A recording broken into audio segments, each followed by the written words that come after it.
It is officially spring game week, and Nebraska practice is ramping up. Everybody is fighting for their spot on the depth chart, and because of that, we got a bunch of new nuggets over the last couple of days. So in today's video, I'm going to break down everything that we learned, some studs, some storylines, and of course, insider information.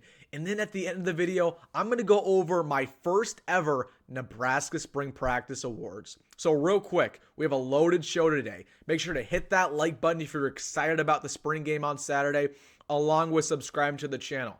I will be posting a video about Nebraska football and Nebraska recruiting every single day this week leading up to the spring game. So if you don't want to miss out on any of that, or you just want to help me hit 3,000 subscribers, please hit that button. But without further ado, let's jump right into it, talking about spring practice. And let's go to the number one storyline right off the bat. And this is the offensive explosion that we have seen over the last couple of days, particularly in yesterday's scrimmage. Matt Rhule had a presser after yesterday's scrimmage, and he said it was single-handedly the best offensive performance he has seen in his Nebraska tenure so far. There were big plays. The team was playing physical. But most importantly, over the entire scrimmage, there was only one turnover. The quarterbacks did not throw a single interception, and for the most part, the running backs didn't fumble. They only fumbled one time, and that's something that's been a focal point for Matt Rhule, that he's trying to clean up these lowlights, that he's trying to reduce the turnovers, reduce the interceptions, and he's doing a very good job so far. Let's go to the quarterbacks here real quick and how they performed. There were a couple people who attended the scrimmage, and right off the bat, Raiola, he was noted to be surgical. People compared him to Patrick Mahomes, that he made one play in particularly where he was rolling out to the right-hand side, dotted up a guy across the middle only the way that Patrick Mahomes could. That's how much of a talent that Raiola is. As for the other quarterbacks, Daniel Kalen played well. He struggled at times, but again, super gifted. We know he is. And then Harburg was noted to look so much more improved than what we saw last fall. Again, all of those quarterbacks are benefiting from their new quarterbacks coach, Glenn Thomas.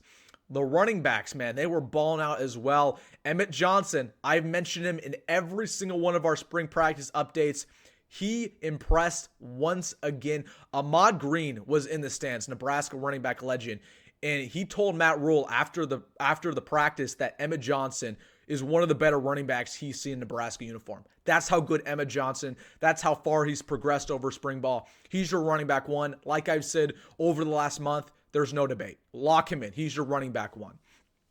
So the quarterbacks played well. The running backs played well. The wide receivers played well. Jamal Banks was making 50-50 catch after 50-50 catch. He looked like the real deal. He's your wide receiver one. And then lastly, the O-line wildly improved. And Matt Rhule noted that he was most impressed with their consistency, the ability that they're bouncing back after maybe a bad rep, that the pass pro unit of the team is looking far superior to the way it was last fall. And even, again, the run blocking department is really, really good too. So that's O-line, guys, awesome. And this offense in general, man, it's going to be one of the better units of the Big Ten. And that got me fired up hearing that about yesterday's scrimmage, that they dominated the defense. And this is not some bum defense. This is a defense that we project to be top 20 in the country. That's just how good the offense played, that they could rout them that bad. And man, I mean, we're going to be looking at a top 20 defense and perhaps a top 30, top 20 offense as well. So that should get you fired up. So that's the number one storyline. Before we get into my awards, I want to talk about the culture real quick that we've seen over Nebraska spring practice the last couple weeks. What does culture really mean? We hear it all the time. We've heard it in the Mike Riley era, in the Scott Frost era, in the Matt Rhule era. Culture means that when times are tough, when you're losing, when you're getting banged up, you stick together as a team, that when you lose, you come back harder. You're bought into the culture. You're bought in to what Matt Rhule's saying. You want to be here. That's the number one most important thing. You can't teach a player if he doesn't want to be wearing that Nebraska uniform. And I truly believe what we've seen over the last couple of weeks is a testament to Matt Rhule's culture. Everybody is bought in. Everybody loves this guy. He loves the coaching staff. They know what they need to do when they're in that Nebraska uniform. Gone are the days of people not trying in practice and not being bought in and transferring out. Okay, we're going to see some people transfer after the spring game. That's inevitable. But they're not going to be high-impact players. They're not going to be players who we even care about, who aren't even contributing to a positive culture. Most of the players are going to stay. That's because of the fact that Matt Rhule has built them up to have a good tolerance for criticism, that have a good response to come back better, right? When he's going to get in their face about something and say, hey, you're not doing this the right way, they're going to respond better. They're going to learn from that. It's going to pay dividends for you when you're playing Iowa, when you're playing Colorado this season, when you're playing UCLA, right? Maybe you're down in that game. To come back when your back is against the wall, perhaps when you're coming off of a loss and the team is down, because you have that high culture, that's going to only mean dividends again. So, yeah, I just want to talk about that real quick because this culture is real. And we didn't see that in the Mike Riley era. We didn't see that in the Scott Frost era. Heck, we didn't see that in the Bo Pelini era. So, man, I feel great about this culture. And that's something I want you to notice. Just the guys having fun going out there and representing that end of their helmet on Saturday. But without further ado, let's go to my awards for spring practice. So we have had 4 installments of my spring practice recaps. One for week 1, another one for week 2, week 3, and then this is week 4. So I have calculated a couple awards to the players who've stood out the most in spring practice. And let's just dive right into it. I'm going to save my MVP for last, but let's go to the most improved player. Now, Matt Rhule actually gave this title yesterday in his press conference. He said that Chief Borders, in his eyes, was the most improved player. Now, what's funny is that I was making my notes for this video on Friday night, and yeah, that's who I put down as well, Chief Borders, and then I also gave it to MJ Sherman, both guys who played that jack position, both guys who are edge rushers, could play linebacker as well.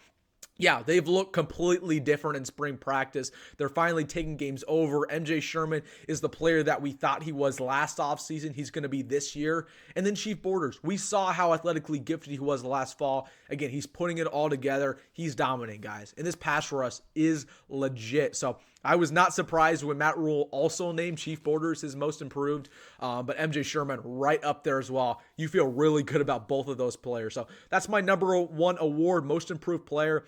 Let's go to my offensive and defensive MVP. So my offensive MVP, and again, by the way, we're saving the overall MVP for last. My offensive MVP is going to be Jamal Banks. Now, I was thinking about Dylan Raiola. I was thinking about some members of the O-line. Perhaps even Thomas Fidone was up there. But I had to give it to Jamal Banks because he is everything and more that we expected him to be. The ability to go up and get those tough catches, those 50-50 balls. The ability to use his height and weight. The ability to be a leader in that wide receiver room, to be a veteran presence. Every single week, they're raving about Jamal Banks and the plays that he makes consistently on the field. Yeah, he's your offensive MVP. He's your wide receiver 1. As for my defensive MVP, I thought about giving it to MJ Sherman and Chief Borders, but I had to give them the most improved player. I thought about giving it to Ty Robinson, but to be honest with you, this was kind of expected from Ty Robinson to ball out in spring practice.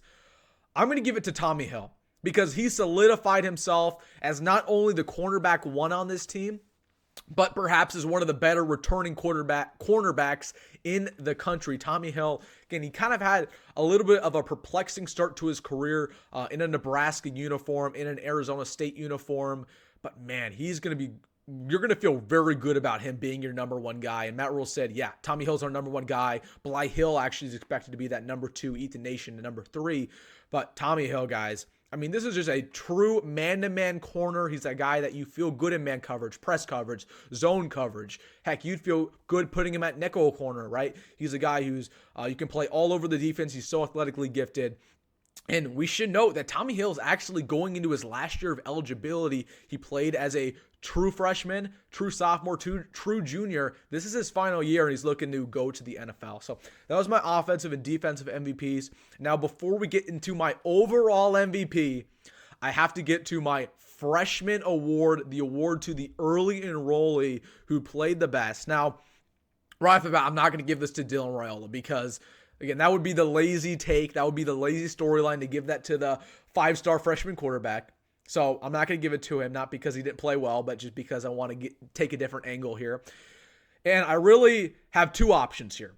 You have Jacory Barney, who time and time again, people noted him to be arguably the most athletically gifted wide receiver on the team, and he just kept balling out. Or the guy that I ended up giving it to, without any doubt, my guy, Vincent Shavers. Now, once again, I'm going to pat myself on the back. I made a video in February before spring practice start, before winter conditioning really ramped up. And I said, Vincent Shavers, you can expect him not to redshirt. He's going to ball out in spring practice. He's going to be a guy that makes plays in the fall. And then suddenly, this week, everybody starts hyping up Vincent Shavers because Matt Rhule did in a press conference. And they're like, where did this guy come from? I've been saying this entire time. Yeah, Vincent Shavers is the MVP for any of the early enrollees. Again, he's just so physical. He plays inside linebacker. You would feel confident putting him at jack. You would feel confident putting him anywhere on the defense because of how athletically gifted he is. He has a great motor. He already put on 20 pounds of weight, of muscle, not in bad weight, but muscle over the last couple of months. Again, he's bought in. He's learning the playbook. And he, like Matt Rhule said, he deserves to have people talking about him because of how well he's played. So expect Vincent Shavers to make some plays on Saturday. I'm excited to watch him. But yeah, that's my early enrollee MVP. And now let's get to it. The overall MVP from Nebraska Spring Practice over the last 4 weeks. Drum roll, please. Emmett Johnson. Emmett Johnson is the MVP performer for Nebraska Spring Practice. Was there any doubt?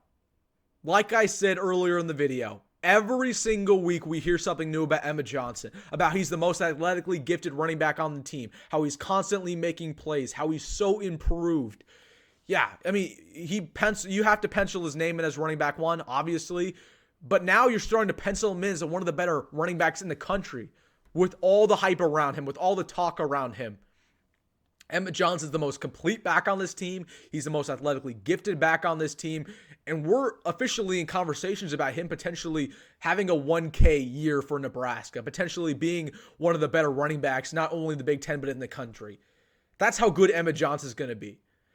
So yeah, easily. I didn't have to think about this for a second, that he's your MVP of spring practice. You feel great about Emmett Johnson. Again, we love Dante Dowdle here, the running back transfer from Oregon. We love Gabe Irving.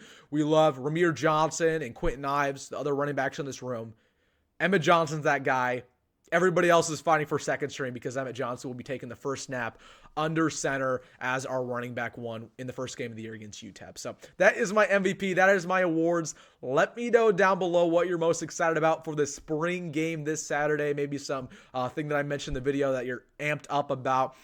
Again, thank you all for tuning into every single one of my update videos over the last couple weeks. It's been exciting to bring it to you. And hey, if you made it this far in the video, make sure to like and subscribe if you don't want to miss out on any of the daily uploads coming this week. But guys, that'll do it for me, Wilson Dittman, here on the Wilson Dittman Sports Channel. As always, folks, go Big Red, go Matt Rhule, and see you in the next one.